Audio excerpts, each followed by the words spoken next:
안녕하세요. 이상튜브입니다.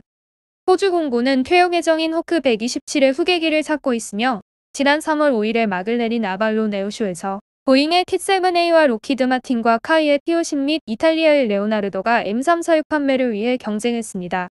호주 공군은 호크 127의 갱신을 위해 지난 2020년 6월에 정보 제공일에서를 발행했습니다. 호주의 훈련기 도입 사업에는 호크 127 개발업체인 영국의 BA가 호크 127의 업그레이드 버전을 제안했고 보잉은 T-7A를 제안했으며 로키드 마틴과 카이는 T-50을 레오나르도는 M3 사육을 제안했습니다. 인도의 힌두스탄 항공도 테자스 마크1 기반의 LCA 리프트를 제안했습니다. 현재 호주 공군은 호크 127 교체를 포함한 수명 연장을 제안한 BA와 약 15억 호주 달러의 계약을 맺었습니다.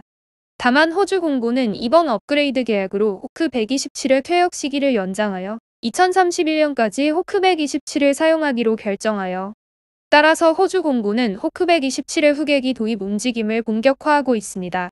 호주 공군은 호크 127의 후계기 도입에 40억 호주 달러에서 50억 호주 달러를 투자할 예정이어서 멜버른 교회에서 열리고 있는 아발론 에어쇼에서 보잉과 로키드 마틴 및 카이 그리고 레오나르도가 자신들의 훈련기를 홍보하고 있습니다. 보잉 오스트레일리아의 카펜데일 부사장은 미국과 호주는 유사한 항공기를 운용하고 있어 높은 호환성을 유지하고 있으며 T-7A는 F-28F와 EA-18G 및 F-35A 등을 시뮬레이션에 가능한 현실적인 훈련 환경을 제공할 수 있어 혹은 훈련 및 유지 보수에도 적합할 것입니다. 때문에 호주가 T-7A를 도입한다면 양국의 공동훈련 시나리오로 발전할 가능성을 내포하고 있다고 주장했습니다. 레오나르도도 M3 사육이 호주 공군이 필요로 하는 훈련 환경을 제공할 수 있으며 M3 사육은 국제비행훈련학교에서 카타르와 일본 및 독일에서 비행기 훈련에 사용되고 있다고 말했습니다. 아직 로키드 마틴과 카이의 코멘트는 확인되지 않았지만 F-35를 개발하고 제조하는 로키드 마틴과 호주에서 위상을 높이고 있는 한국의 조합도 영업력 측면에서 매우 강력하다고 볼 수 있습니다. 폴란드에서도 레오나르도의 경공격기 버전인 M3 사육 FA와 FA-52이 한번 경쟁한 적이 있습니다. 하지만 폴란드는 한국의 손을 들어주었습니다.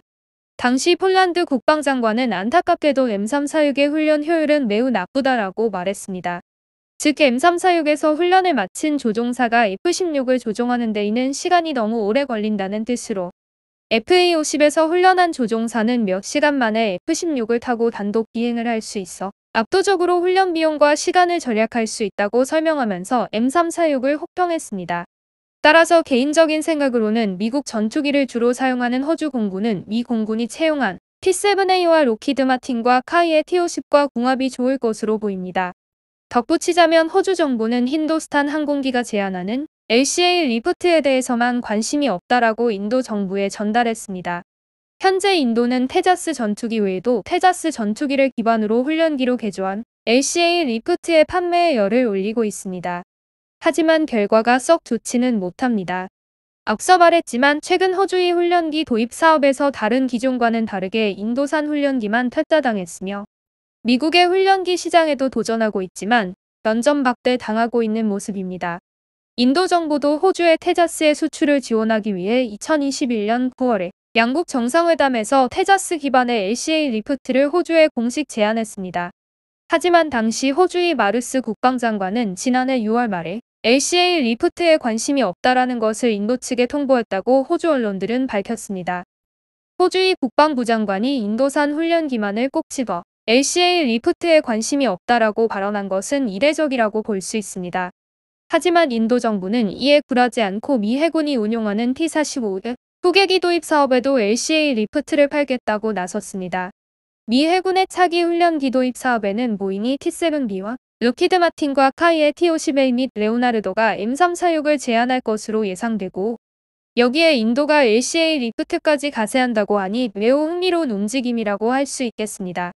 다만 LCA 리프트는 2023년에 프로토타입의 첫 비행이 예정된 현재 개발 중인 기체로 경쟁 예정인 T-7과 T-50 및 M3 사육과는 설계 성숙도나 신뢰성 부분에서 차이가 크고 미 해군도 차기 연습기 후보에 LCA 리프트를 포함하지는 않을 것으로 보인다고 인도의 유라시아 타임스가 보도했습니다.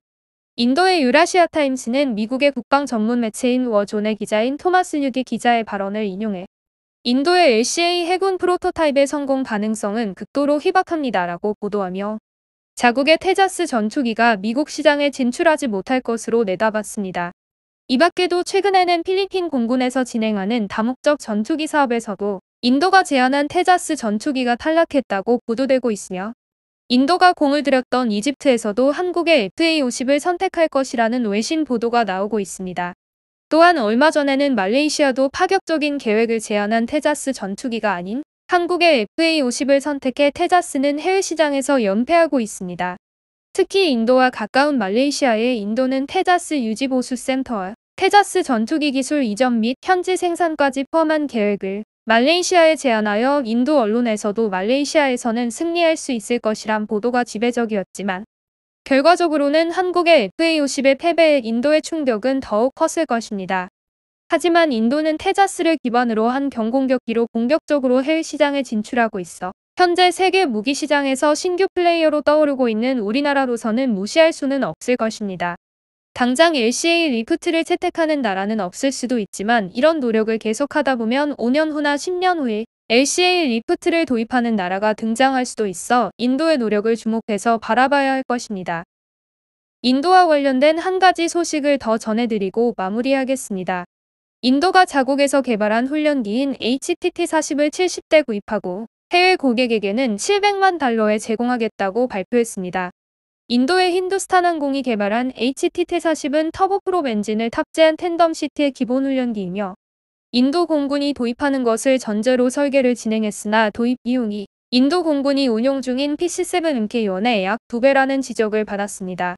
인도 공군도 전략적 방위 장비 개발 능력을 키우기 위해서라며 고가의 개발비가 투입된 훈련기를 기꺼이 지불하겠지만 해외 기본 훈련기가 전투기 파일럿 양성에 필수적인지 의문이라며 HTT-40 구매 거부를 시사했지만 HTT-40은 2016년 5월에 첫 비행에 성공했습니다.